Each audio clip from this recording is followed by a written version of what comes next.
Michael Schumacher sidelined due to the leg injury he sustained at Silverstone. McLaren Mercedes dominated qualifying, with Mika Häkkinen on the pole and alongside him David Coulthard.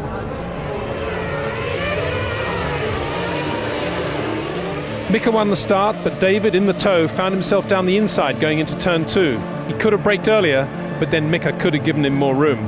The 1998 champion spun to the back of the field.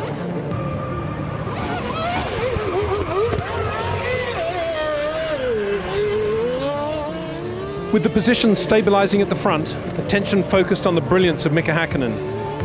Angry after the incident, he sliced his way through the midfield with surgical precision, hanging back when he needed a run on exit, plunging late on the brakes when there was no other option. Every car was a target for the remorseless Häkkinen.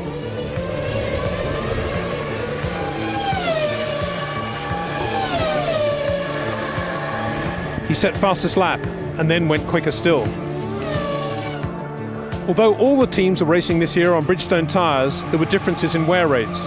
Rubens Barrichello, who'd been leading Irvine since the turn 2 incident, came in for his tyres and fuel. Then it was Coulthard's turn. Irvine, for his part, stayed out there, extending the tyres usage. By the time he stopped, the lead was his.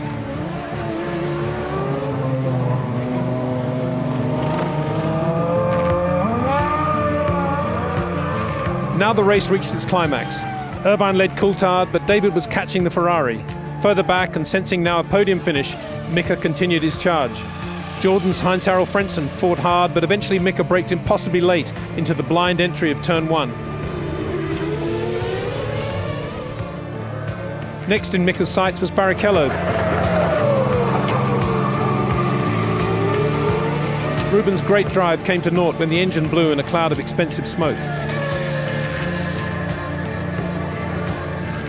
Coulthard rhythmically closed the gap. This was no Monaco. You could pass here in Austria, as Mika had proved all day.